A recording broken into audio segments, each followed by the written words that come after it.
मित्रों, नमः संस्कृताय। आप सभी का हमारे YouTube चैनल में स्वागत है। आज हम आप लोगों से चर्तु संधि के बारे में चर्चा करेंगे। चर्तु संधि का सूत्र होता है खरिचय। अब इस सूत्र का पूरा अर्थ निकालने के लिए हमको पूर्व सूत्र से झलाम और खर की चर की आवृत्ति लेनी पड़ेगी।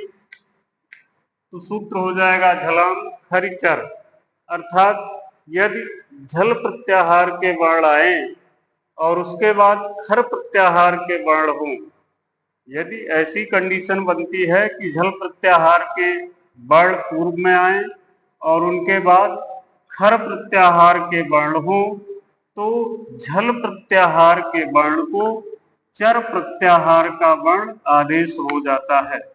अब इसको थोड़ा सा हम और समझ लेते हैं। झल प्रत्याहार मैं आपको पहले ही बता चुका हूं कि झल प्रत्याहार में वर्गों के प्रथम, द्वितीय, तृतीय, चतुर्थ और ऊष्म वर्ण होते हैं।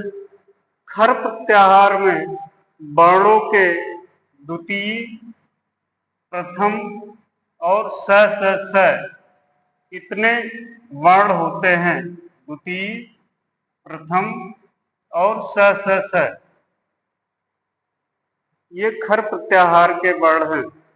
कह रहे हैं कि यदि झल प्रत्याहार हो, पूर्व में क्या हो, झल प्रत्याहार हो और उसके बाद खर प्रत्याहार का वर्ण आया हुआ हो, तो इस झल प्रत्याहार के वर्ण को चर प्रत्याहार के वर्ण आदेश हो जाते हैं। अब चर प्रत्याहार में चूंकि 5 ही वर्ण हैं, तो झल प्रत्याहार के इतने सारे वर्णों के स्थान पर हम कौन सा वर्ण आदेश करेंगे, ये थोड़ा सा हम समझ लेते हैं। यहाँ मैंने झल प्रत्याहार को एक क्रम में लिख दिया है सुविधा के लिए, जिससे आदेश आसानी से आपको समझाए जा चुके हैं। जो झल प्रत्याहार है, इस झल प्रत्याहार में वर्गों का प्रथम, द्वितीय, तृतीय और चतुर्थ वर्ण, साथ ही मैंने बताया कि स यानी कि ऊष्म वर्ण भी होते हैं। इसको मैंने थोड़ा सा क्रमबद्ध कर दिया कि क वर्ग के वर्णों को एक साथ ले लिया और है वर्ण, क्योंकि इनका सबका उच्चारण स्थान समान है। इसी तरीके से च वर्ण के वर्ण और स को एक साथ ले लिया। इसी तरीके से मैंने ट वर्ग के वर्ण और मूर्धन्य स को एक साथ ले लिया, फिर त वर्ग के वर्ण और दंत स को एक साथ ले लिया, फिर प वर्ग के वर्णों को मैंने लिखा है।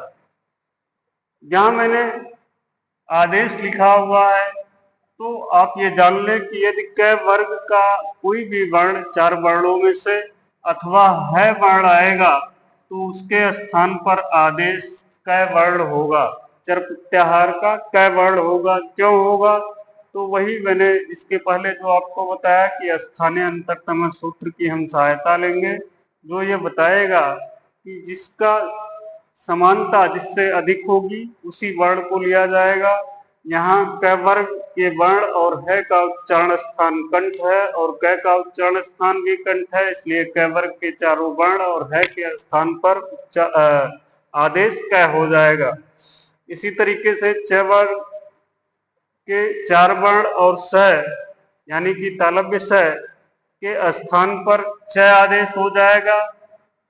कारण वही है कि इन सबों का उच्चारण स्थान तालु है। इसी प्रकार ट वर्ण के और स के बाद जो आदेश आएगा वो ट हो जाएगा, क्योंकि सबका उच्चारण स्थान मूर्धा है। इसी तरीके से त वर्ग के स्थान पर और दंती स के स्थान पर त आदेश हो जाएगा, क्योंकि जो उच्चारण स्थान है वह त का भी दंत है और त वर्ग के इन 4 वर्णों और स का भी दंत है। इसी प्रकार से प वर्ग के स्थान पर प आदेश हो जाएगा, क्योंकि प वर्ग के चारों वर्णों का उच्चारण स्थान ओष्ठ है और प का भी उच्चारण स्थान ओष्ठ है। अब आप समझ गए होंगे कि यदि झल प्रत्याहार के वर्ण के बाद खर प्रत्याहार के वर्ण आते हैं, तो झल प्रत्याहार के वर्णों को उसी वर्ग का प्रथम वर्ण आदेश हो जाना है। उदाहरण आप समझ लीजिए, यहाँ मैंने लिखा हुआ सद धन कारः, सद धन कारः। अब यहाँ ये जो सद का द है ये झल प्रत्याहार का वर्ण है, तो ये जिस वर्ग का है तवर्ग का वर्ण है, तो तवर्ग का प्रथम वर्ण त आदेश करके हमने कर दिया सत धनकार बराबर सत्कार। इसी प्रकार से लिप धनसा है तो भय को प आदेश, क्योंकि भय पवर्ग का वर्ण है तो पवर्ग का प्रथम वर्ण प आदेश हो करके बन गया लिप्सा।